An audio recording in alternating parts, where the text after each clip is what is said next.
and his very first footprint created a crater big enough to get its own tourism plaque. We invited a human to our gentle, floaty paradise.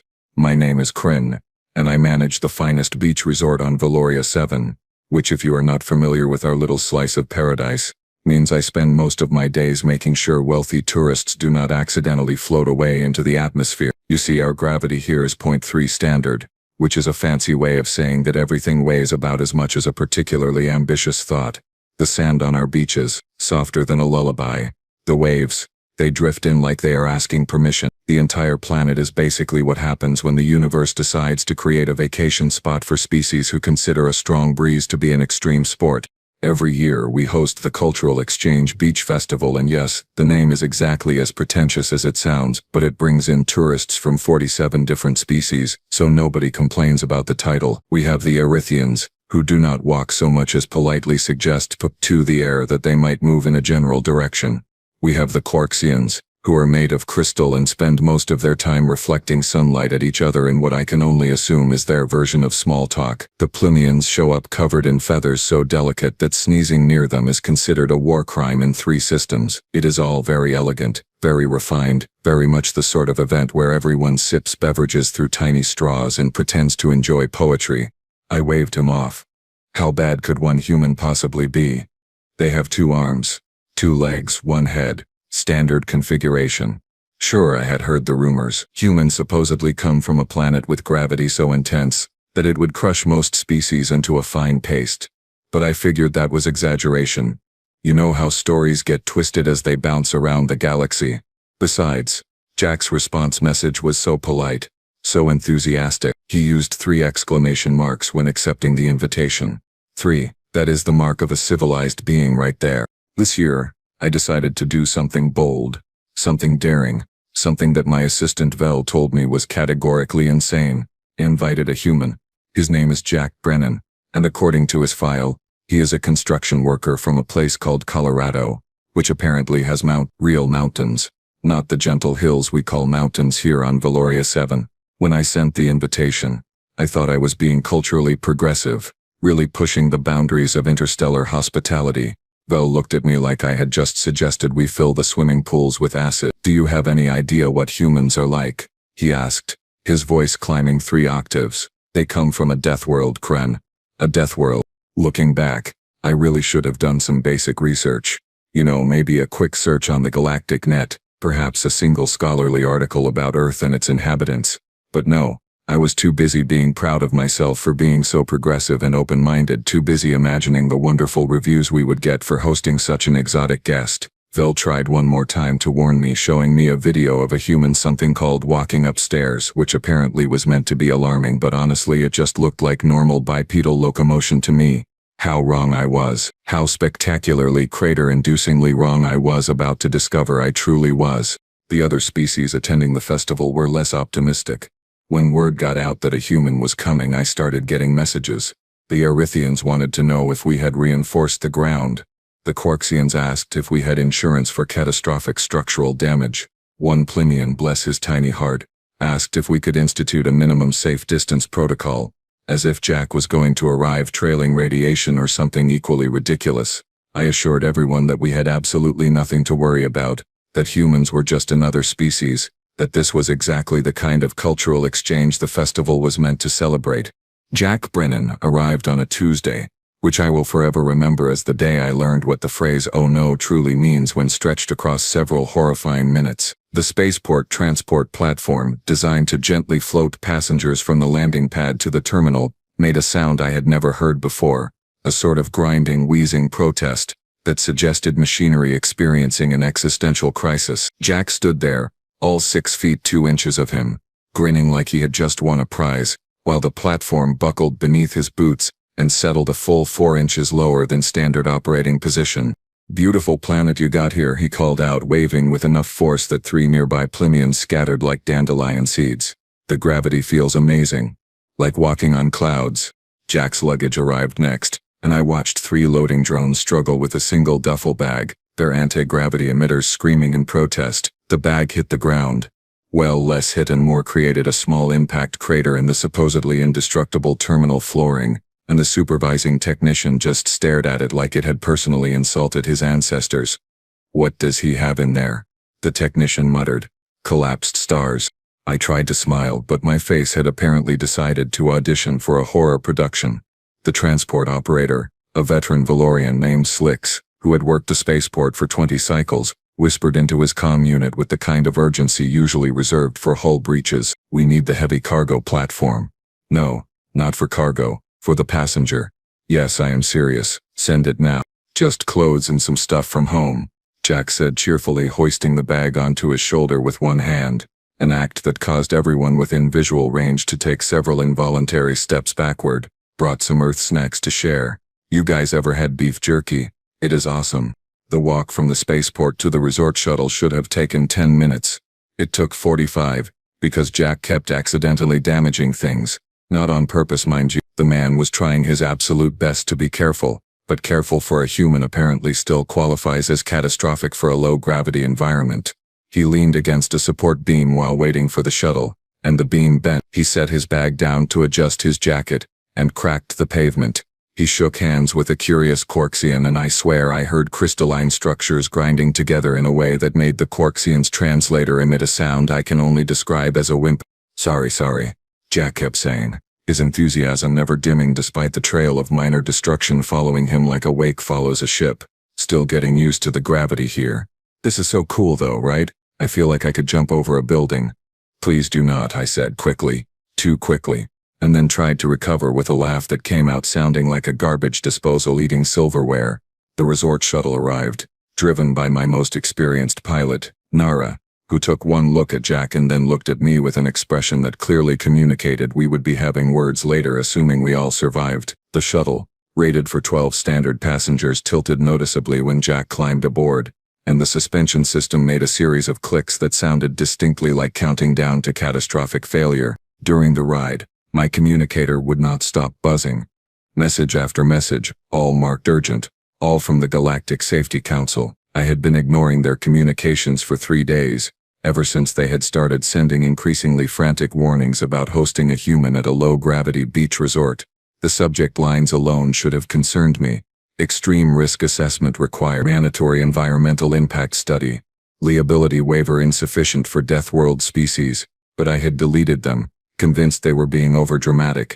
Bureaucratic nonsense from officials who had never actually met a human and were working off stereotypes and fear.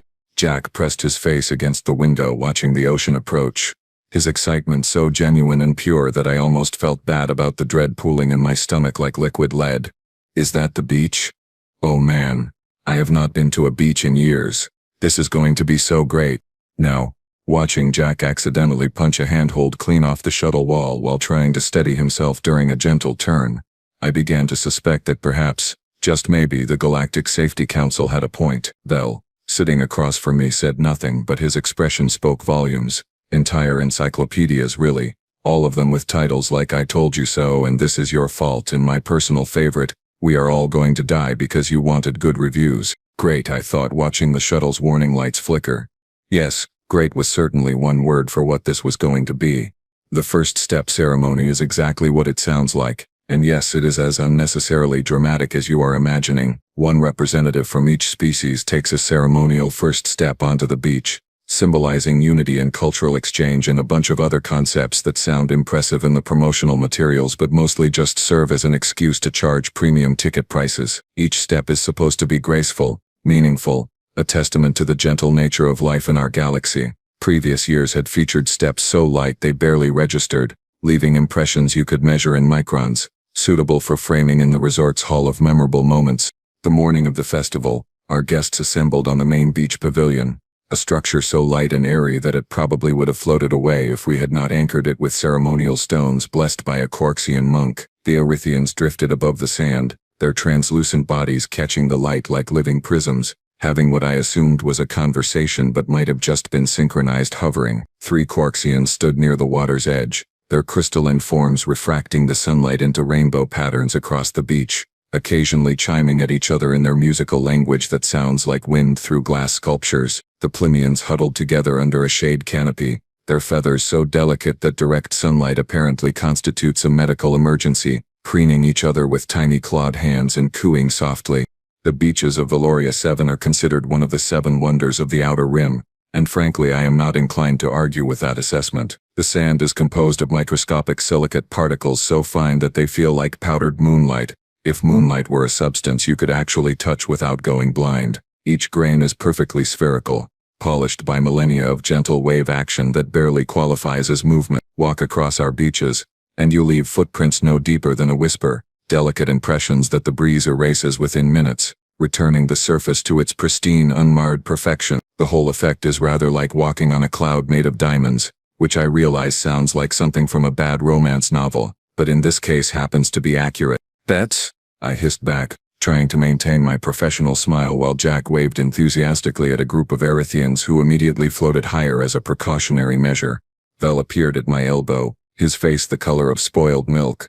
"The staff are taking bets," he whispered, "on how bad this is going to be." This year, we had Jack Brennan, who was currently walking from the shuttle to the pavilion, with all the grace of a planetary bombardment.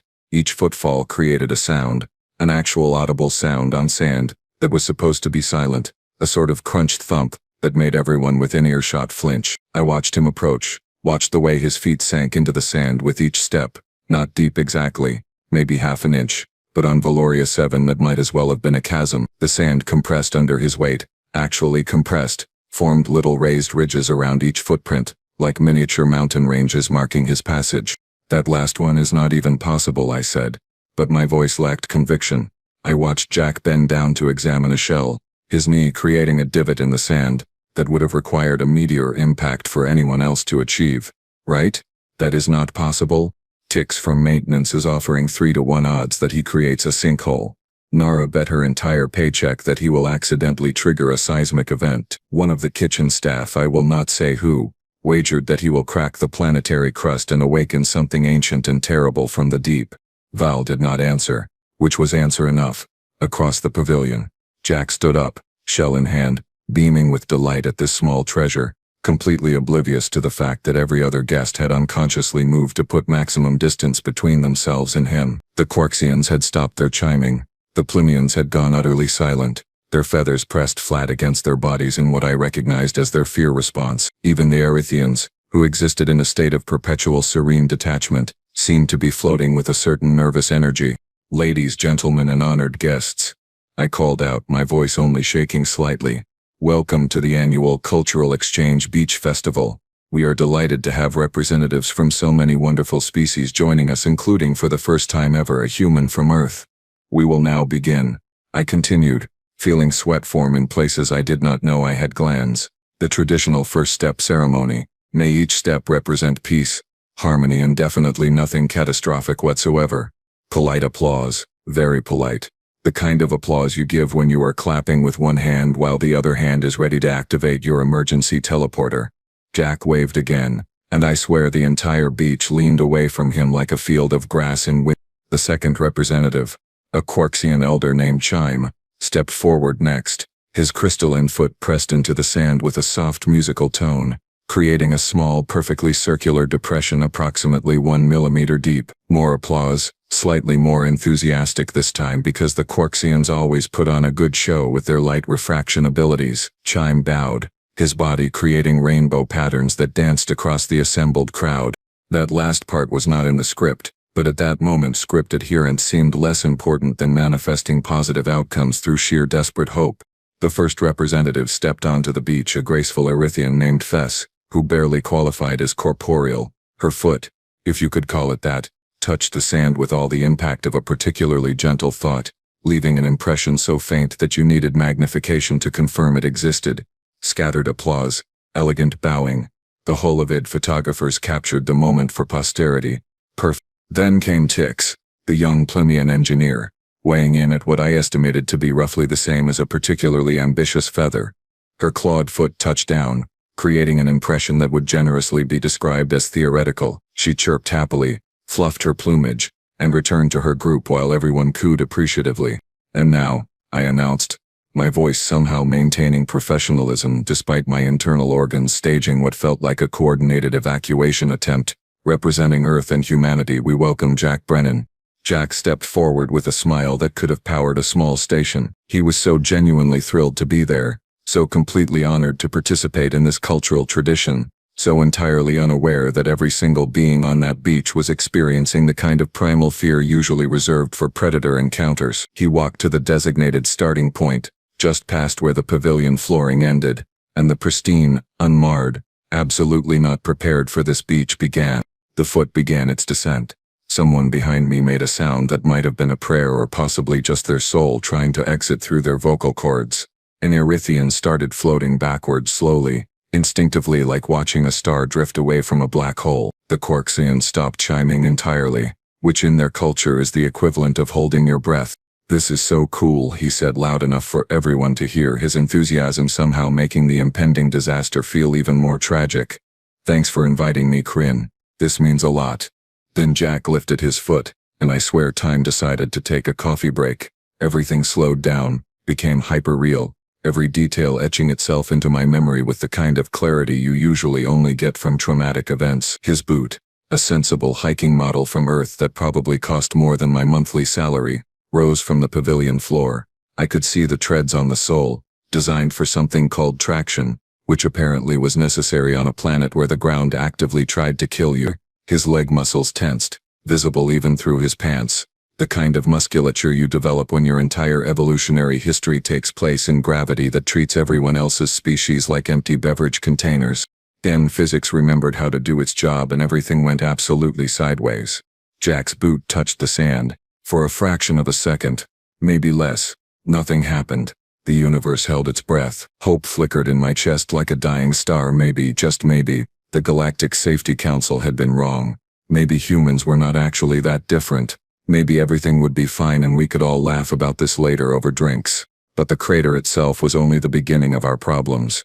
The sand displaced by Jack's foot had to go somewhere, and where it went was up, out, and directly into the faces of everyone standing within 20 feet of the ceremony area. A wave of powder-fine silicate particles erupted like a volcanic blast, a billowing cloud of beach that engulfed 3 Plimians, 2 Quarksians and an Erythian who had not floated away fast enough. The Plimians shrieked, their delicate feathers instantly coated in sand, transforming them from elegant creatures into what looked like breaded appetizers. The Quarksians made sounds like breaking glass as sand infiltrated their crystalline structures, causing their light refraction to go haywire, turning them into disco balls of distress. The Erythian simply vanished into the cloud and I heard coughing, actual coughing from a being who barely qualified as solid matter.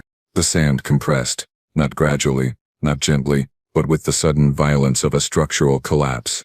Jack's foot sank, and kept sinking, and the sand around it exploded outward like someone had detonated a small charge beneath the beach. The crater formed so fast that my eyes could not quite track it, expanding outward in a perfect circle 3 feet deep at the center where Jack's boot had essentially punched through to what I hoped was not the planet's core. The diameter reached 6 feet before the collapse stopped, creating a depression that would have required excavation equipment for anyone else to achieve. Jack stood there, 1 foot buried in a crater, the other still on the pavilion flooring, frozen in a position that looked like he was attempting the galaxy's worst lunge exercise. His expression cycled through confusion, realization and then horror as the sand cloud settled and revealed the devastation.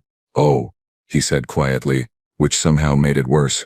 "Oh no, I am so sorry. I did not mean to, I barely put any weight on it. I swear I was trying to be gentle."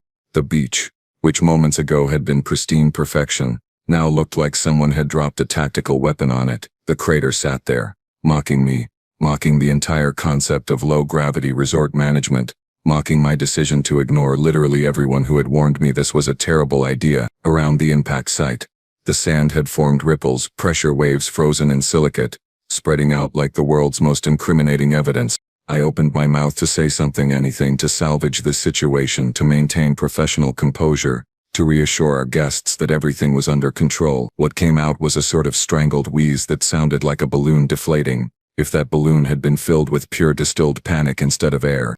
Vel leaned close and whispered, "Tix just won the betting pool." "Yes," I said quickly, desperately, grasping at this lifeline like a drowning person. "Yes, excellent idea.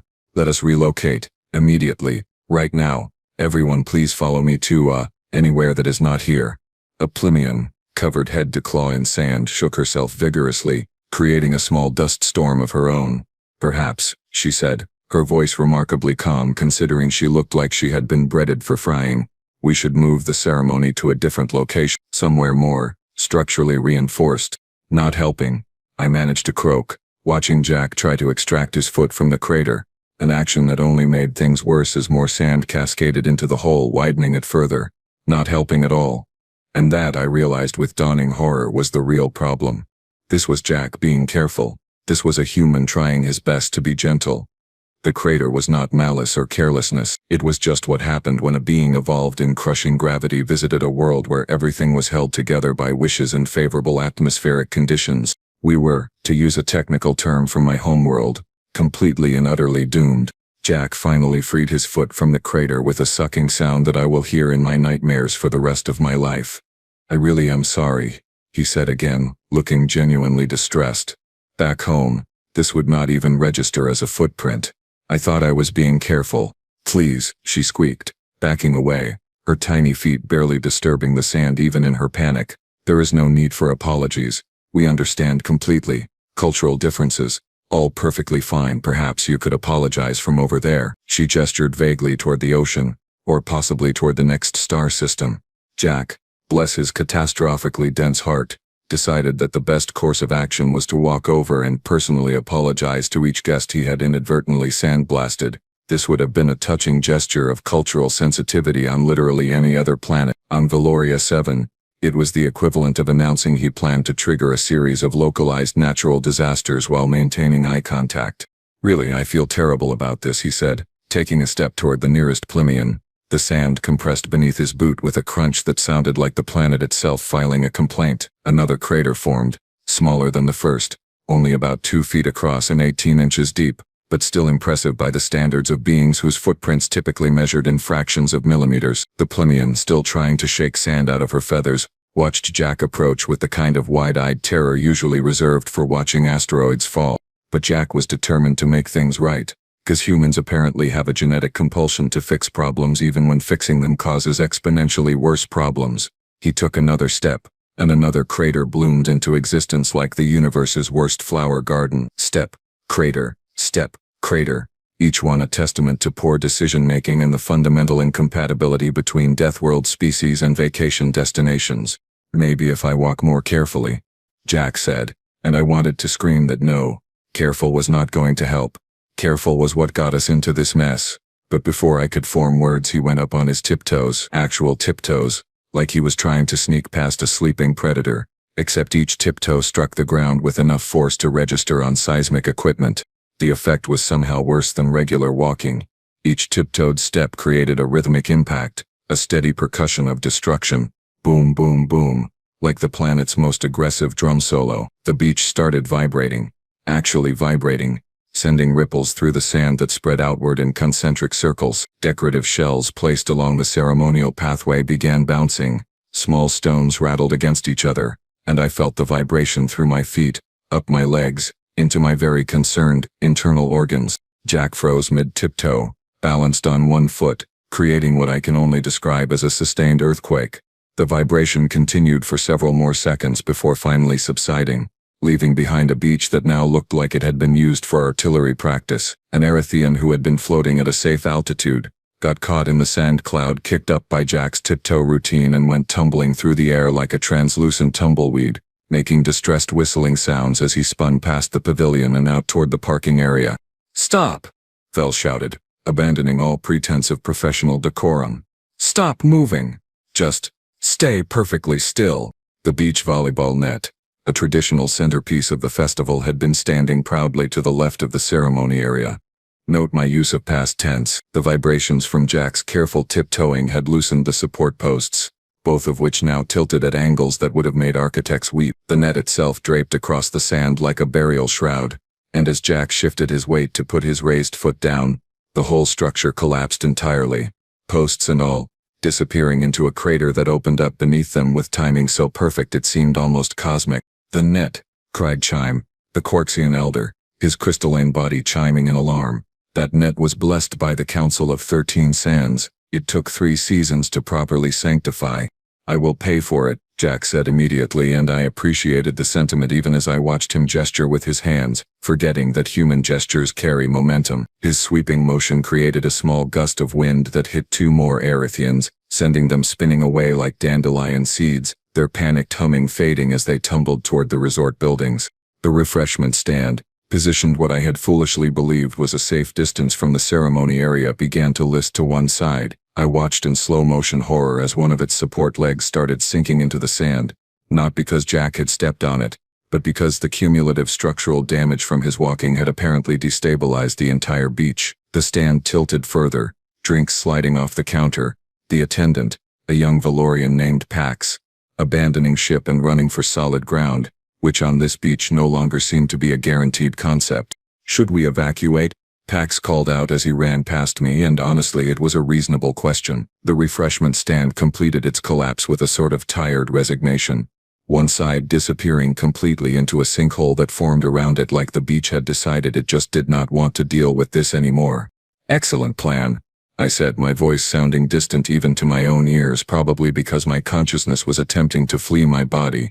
"Perhaps just stay exactly like that, forever. We can build the resort around you. You can be a statue, a very still, non-moving, definitely not walking statue."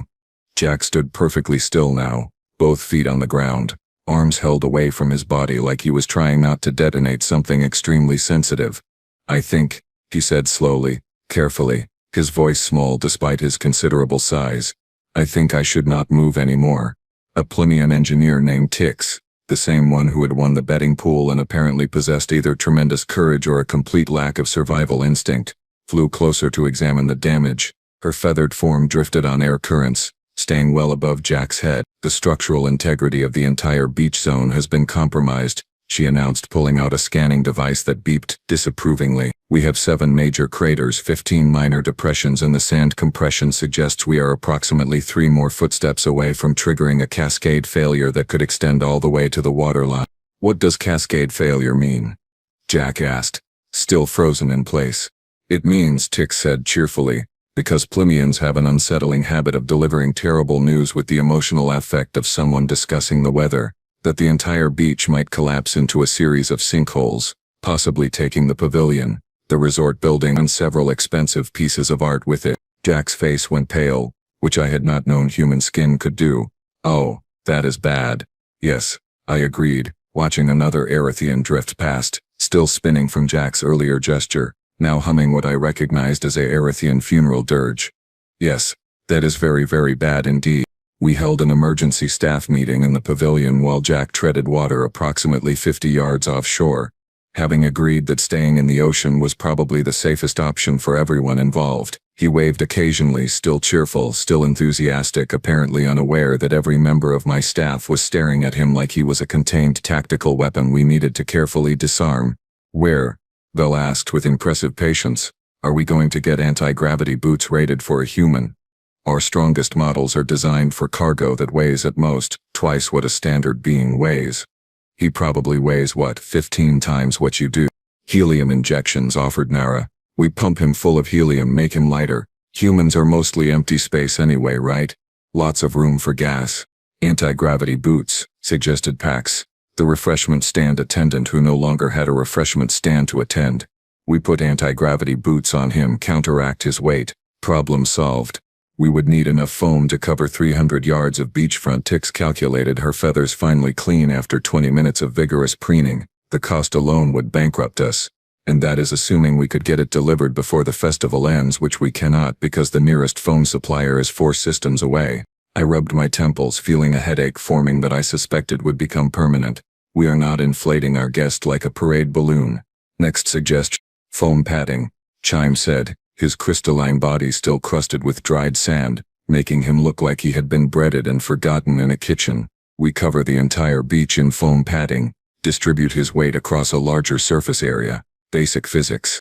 It was not a terrible idea. It was actually almost sensible, which should have been my first warning that it would fail spectacularly. We spent the next hour assembling a walkway using the strongest materials we had available, composite panels designed for landing pad construction, supported by reinforced pylons that could theoretically handle 10 times standard weight loads. Tix ran the calculations 3 times, checked the structural integrity, gave us a confident nod. What if we build him a walkway? Suggested Slicks, the spaceport operator who had been conscripted into our crisis management team. Reinforced materials, proper structural support, a path from the pavilion to a designated safe zone. We cannot fix the beach, but we can give him something that will not collapse under him. This should work, she announced. The weight distribution is sound. The materials are rated for heavy cargo vessels. Unless Earth humans somehow exceed industrial equipment in mass, we should be fine. We called Jack in from the ocean. He swam to shore, creating smaller waves this time because he had learned to move more gently, which I appreciated even as I dreaded what was coming. He looked at our walkway, at the obvious effort we had put into constructing it, and his expression turned genuinely touched. You guys built this for me. That is so thoughtful. Thank you.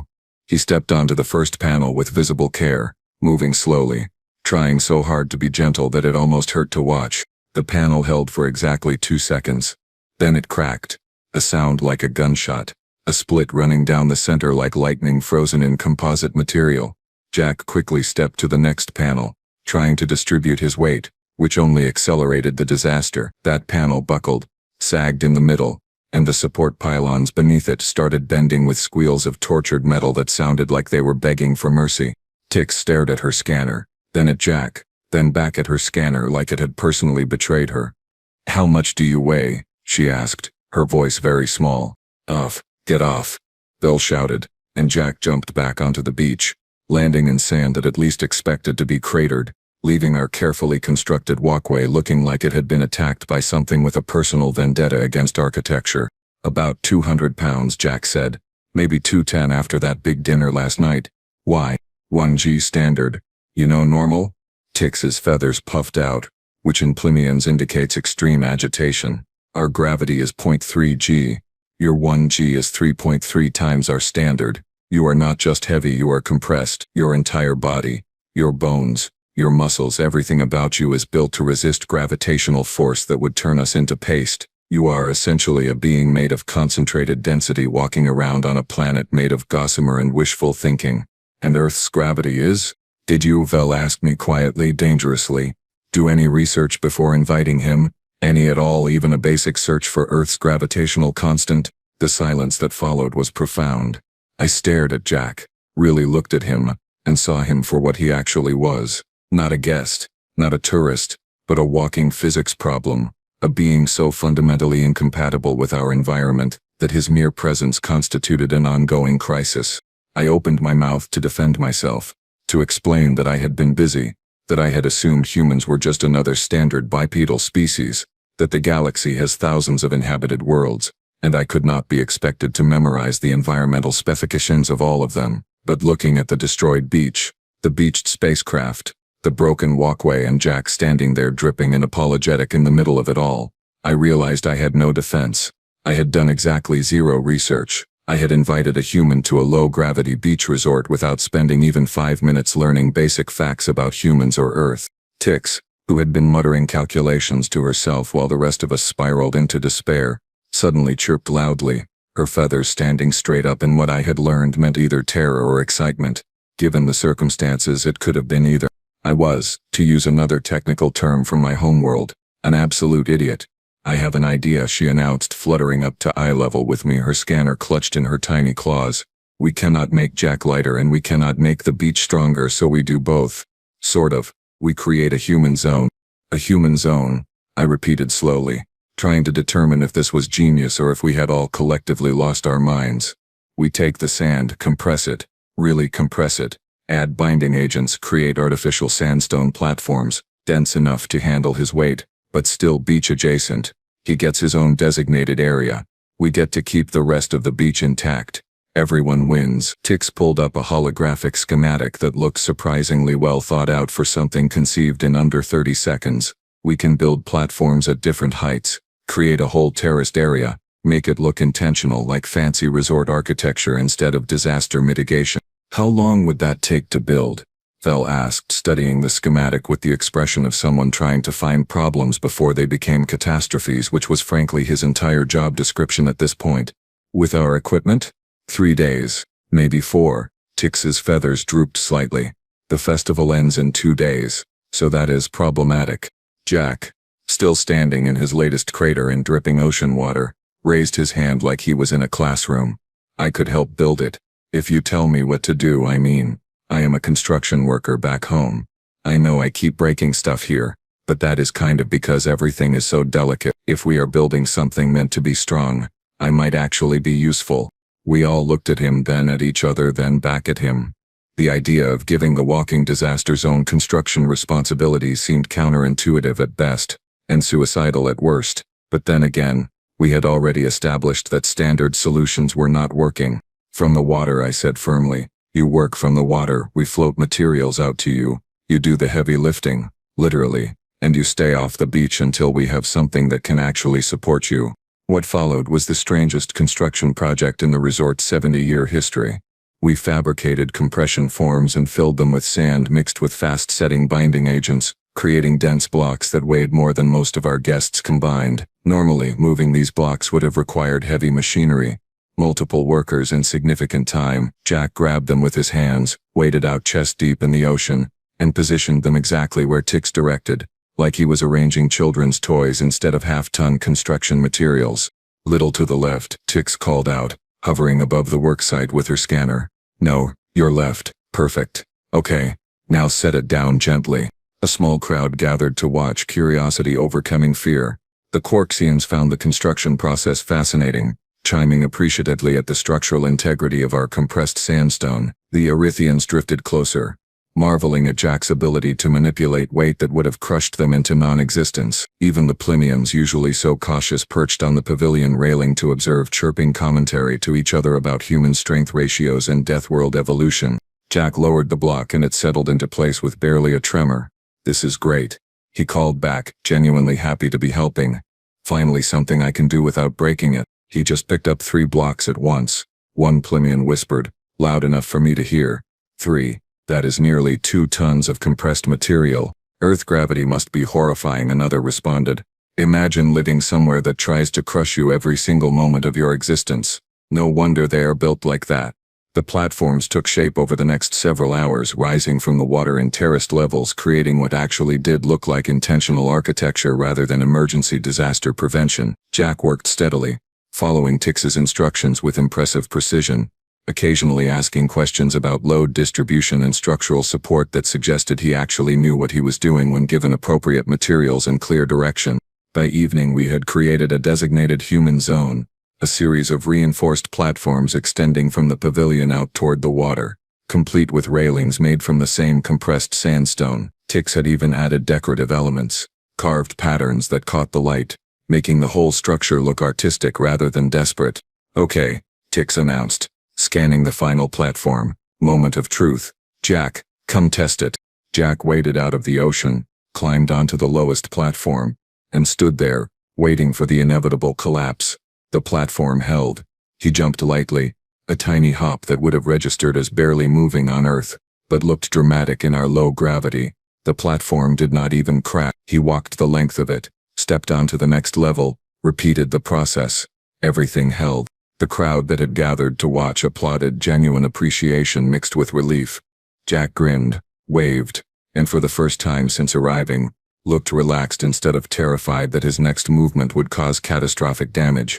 The platforms became the unexpected highlight of the festival. Guests who had been avoiding Jack started approaching, asking questions about Earth, about high gravity, about what it was like being so strong. Jack, delighted to have positive attention instead of terrified fleeing, answered enthusiastically, demonstrating his strength by lifting things that amazed everyone, telling stories about Earth that made our gentle world sound like something from extreme survival fiction. You have been educational, I corrected, meaning it more than he probably realized, and now, you have your own space. Welcome officially to the Cultural Exchange Beach Festival. This is perfect, he said, his voice thick with gratitude. Thank you, Tix. Thank you all. I know I have been a disaster since I got here.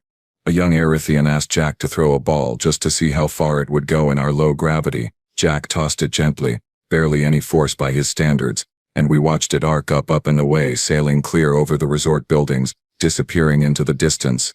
possibly achieving orbit for all I knew. "Sorry," Jack called out. "I will get you another ball."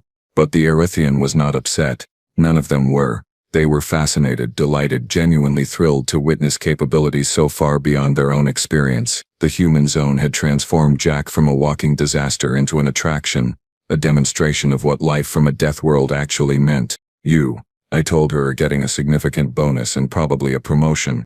"I know," she chirped. "I already calculated it into my salary projections." Tix landed on my shoulder, looking smug, which on a Plimian involves a very specific feather arrangement. "See? Problem solved. We just needed to work with his nature instead of against it." Someone, I think it was an overly enthusiastic Quarksian teenager, asked Jack if humans played any beach games. Jack's face lit up like we had just asked him to share his life's passion. "Oh man, so many games. There is beach volleyball, frisbee, football, paddleball." He paused, looking around at our assembled guests. "Maybe we should start with something simple. Anyone got a beach ball?" The Cultural Exchange Beach Festival continued, transformed from elegant cultural showcase into something far more interesting, what I can only describe as the Jack Brennan variety show, featuring a human doing absolutely normal Earth things that looked like superpowers to everyone else. Pox, whose refreshment stand had been salvaged from its sinkhole and relocated to safer ground, produced a beach ball, one of those inflatable spheres that in our gravity floated more than bounced. Jack took it carefully, very carefully, clearly remembering his earlier disasters. "Okay, I am going to toss this very gently, very, very gently. Here goes." Tix consulted her scanner, did some rapid calculations and started laughing, an actual full-body feather-ruffling laugh, at current velocity and trajectory, accounting for atmospheric resistance and planetary rotation. "That beach ball will complete a full orbit in approximately 6 hours and 14 minutes. "Is it?" Vel asked slowly. "Is it ever coming back down?" He tossed it underhand with what looked like minimal effort, barely any force at all. The ball left his hand, sailed upward in a graceful arc, kept going and did not stop. We watched it rise above the resort buildings, above the tree line, becoming a small, colorful dot against the sky, still ascending. Several people pulled out viewing devices to